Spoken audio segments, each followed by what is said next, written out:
Muchas gracias.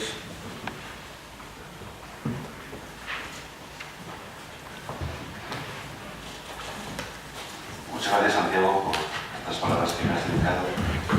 Que bueno, pues a modo de presentación ante el público que nos acompaña, pues cabe admitirlas, aunque sea un acto extremo, que fundamentalmente lo que estamos aquí estamos para rendir tributo al profesor López Moreno, para rendir tributo a Marcial.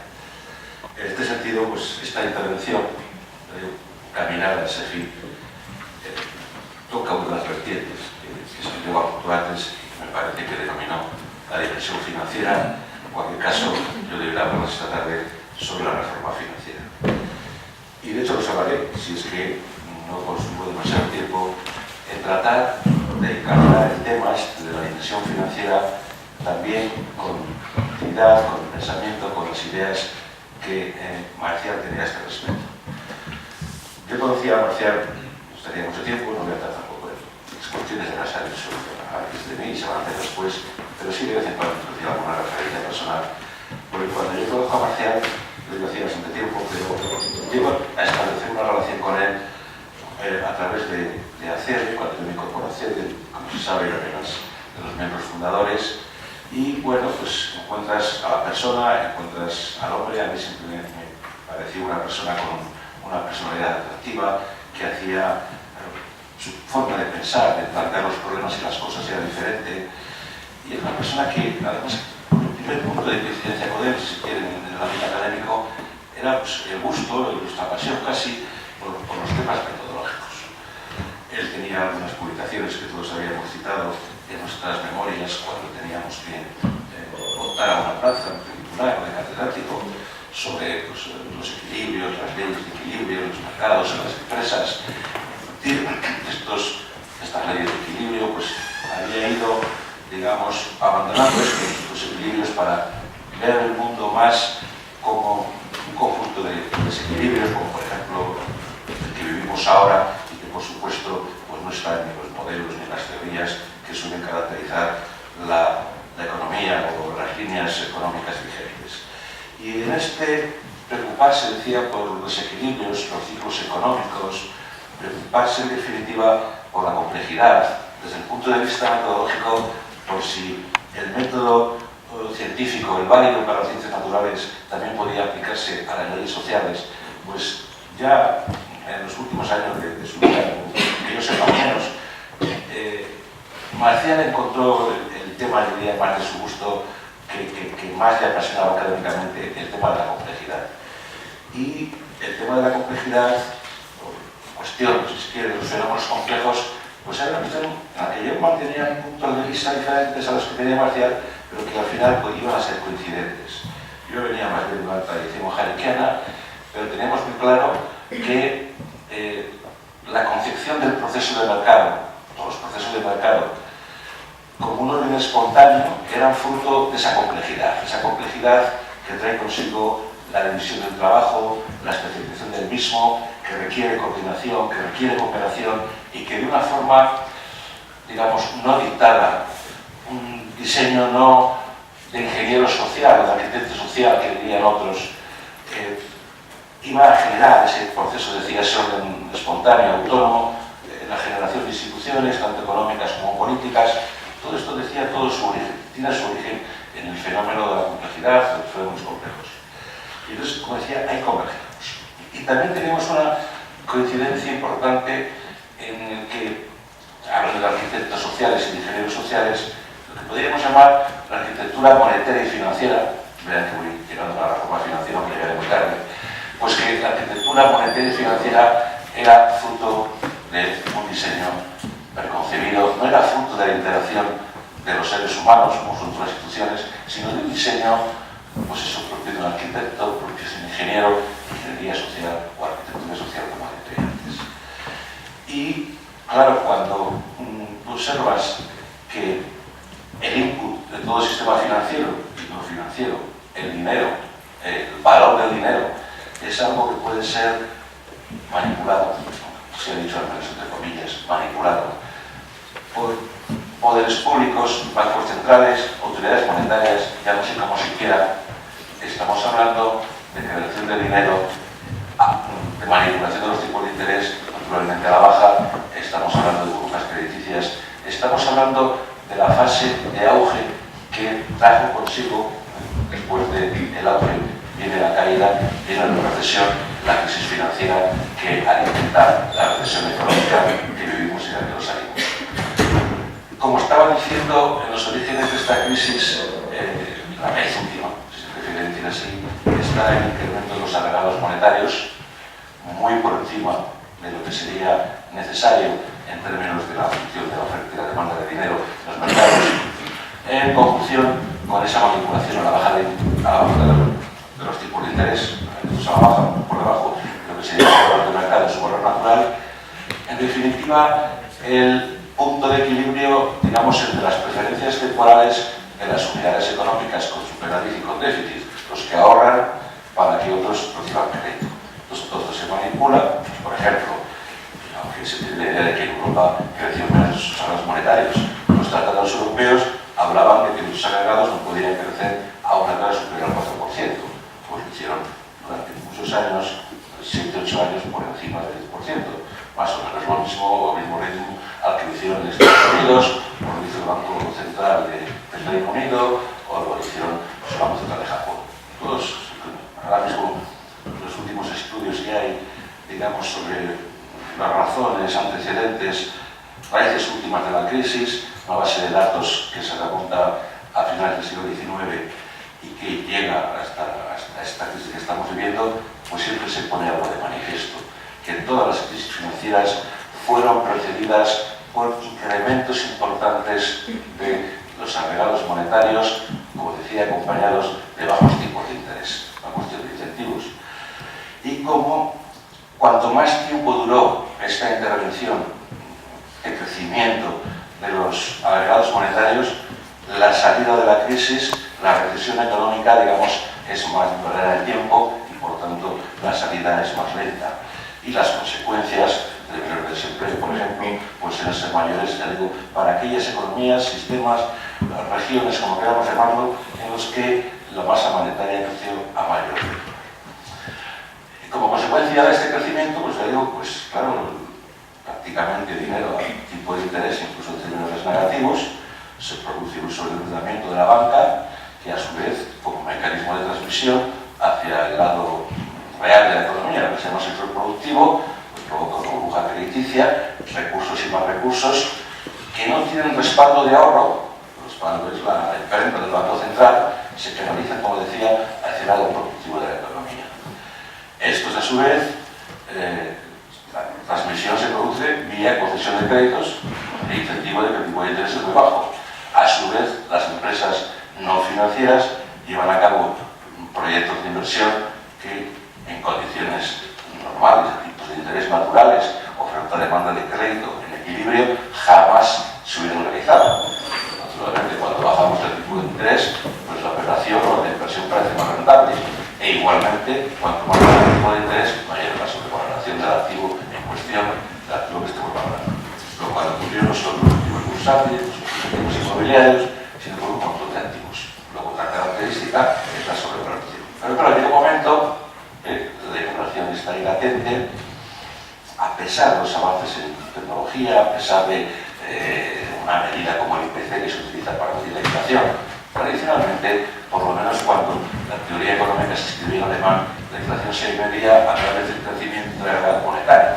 Pero ahora hablamos de índice de precios al consumo.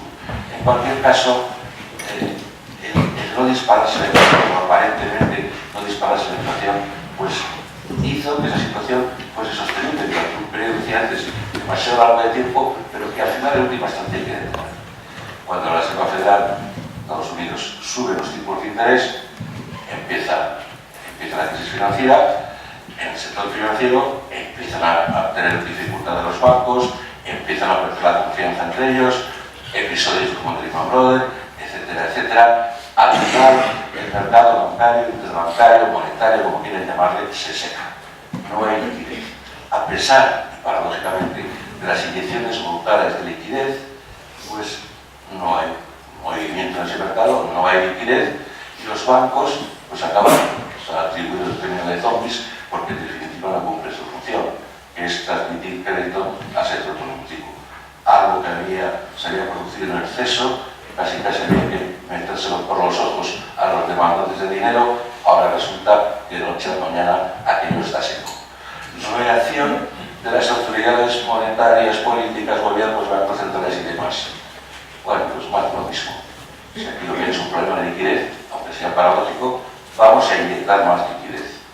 Leí el otro día recientemente que desde que se inicia la crisis financiera, los bancos centrales, y además lo hacen de manera concertada, han introducido, inyectado en la economía más de 9 billones de dólares. Y sin embargo, como se puede leer todos los días, se puede ir a políticos, economistas, empresarios y demás, sigue sin influir el crédito a la actividad productiva. Los pequeños y medianos empresarios se quejan de que es que no tienen dinero ni para financiar el circulante, no hay financiación ni para el circulante, o para llevar a cabo nuevas inversiones, crear riqueza, crear empleo y en definitiva salir de la recesión. En eso estamos. En este punto, lo que quisiera también señalar es que esas políticas de expansión monetaria que se aplican, facilidades crediticias que se dice, para salir de la crisis, en definitiva son medidas que, bueno, favorecen la clase política en el sentido de que las consecuencias de la crisis son un poco más suaves a costa de que la cosa dure un poco bastante más en el tiempo. Pero las políticas, decía, que están aplicando los gobiernos de todos los partidos que diría Hayek, pues no son otras que la inspiración keynesiana. ¿Y esto a qué es debido? Pues a que los avances, y eso también siempre era uno de mis temas favoritos de conversación con Marcial, los avances en la ciencia económica, lo que llamamos el mainstream o la corriente principal y demás, pues eso que un poco precisamente decimos, implicaciones de política económica de este modelo, de esta teoría, pues como se ha demostrado ahora, eran nulas, no existían y han tenido, cogidos por sorpresa, que volver a los antiguos ajustes keynesianos. Las políticas keynesianas positivistas y ramplones, no hay más.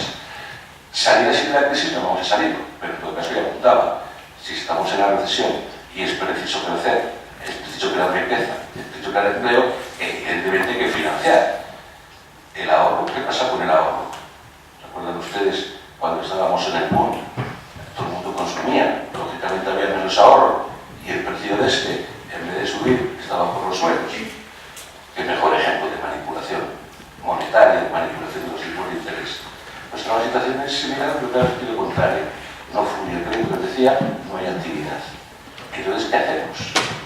Bueno, pues reforma, vamos a reformar el sistema financiero. Acuérdense ustedes que cuando la crisis se destapa, entonces el presidente del gobierno se jactaba en un foro financiero, creo que era en Nueva York, que teníamos el sistema financiero más sólido del mundo, más competitivo y demás.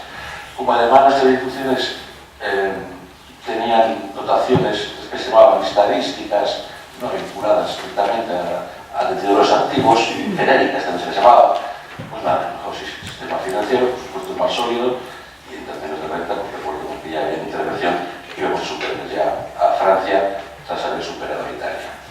Quiero decir, si era lo mejor, pues no había que hacer ninguna reforma.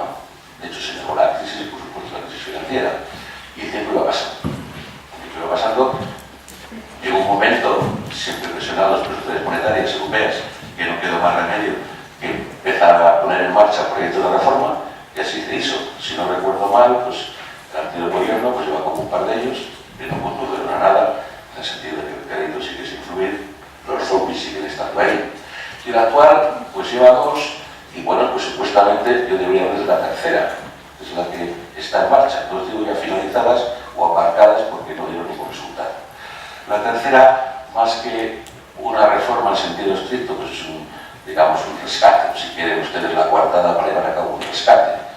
Viene impuesta por Europa, repito, es la tercera. ¿Y de qué se trata? Pues se trata básicamente de conseguir que los banqueros se dediquen a lo suyo, igual que los zapateros se dedican a los zapatos, pues el banquero se dedica, o sea, se decía antes, a prestar la regla, no sé si la conocen, del 3, 4, sigue perdón, 5, 3, 5, 3, que era captar dinero al 3, prestarlo al 5 y a las 3 tratas de irse a jugar algo. Como hacen otras cosas, la banca de inversión, los activos complejos y demás, bueno, pues había que, digamos, conducirles por otro sitio. Y hacia ahí van las reformas. En concreto,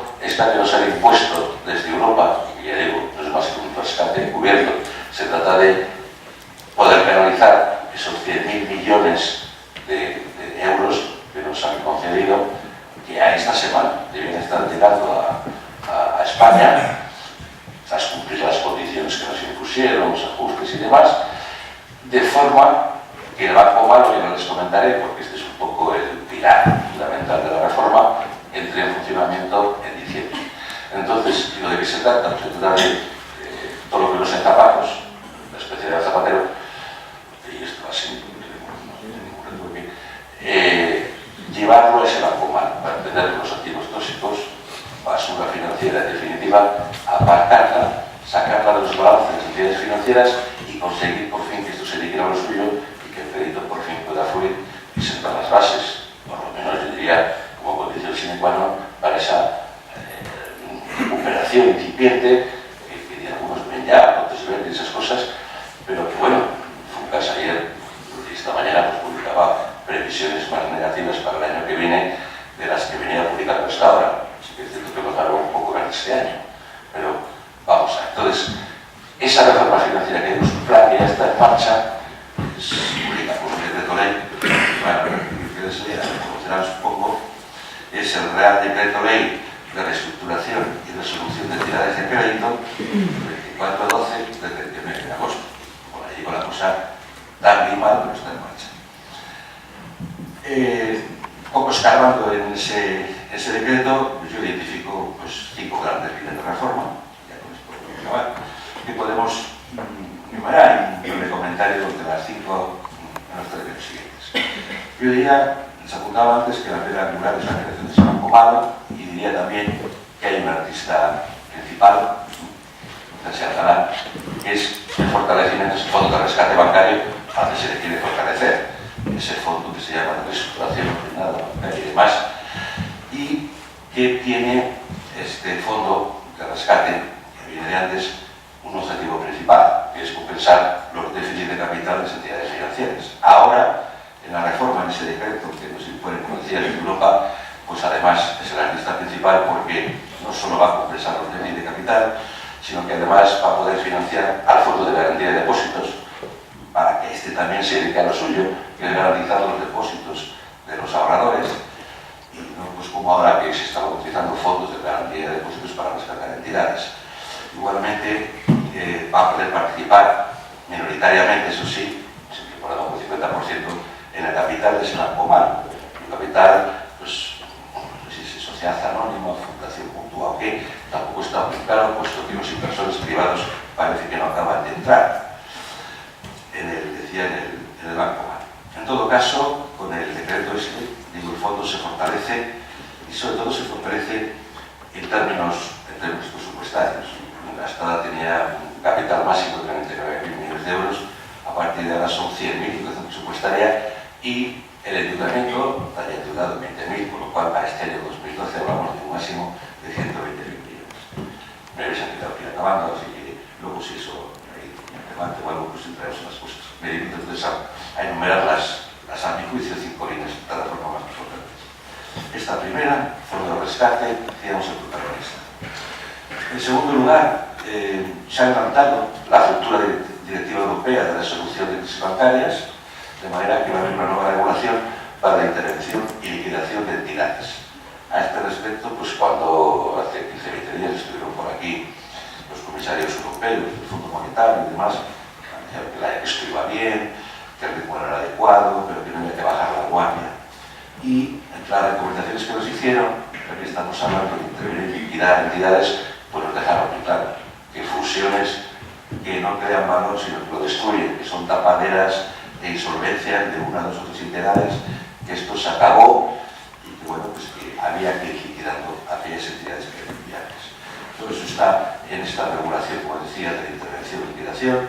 Se contemplan 3 niveles o 3 mecanismos de intervención, según que los problemas sean más leves, la entidad sea viable, un caso intermedio en que las debilidades, digamos, sean transitorias y se puedan pues hacer no solo con fondos propios, sino también con fondos, no solo con fondos públicos, sino también con fondos propios. Liquidar únicamente si son viables y esa intervención temprana cuando el problema se puede arreglar con fondos propios. Tercera línea, pues bueno, si estábamos hasta ahora, está en la calle, pues continuar contribuyentes financiando la reestructuración del sistema bancario.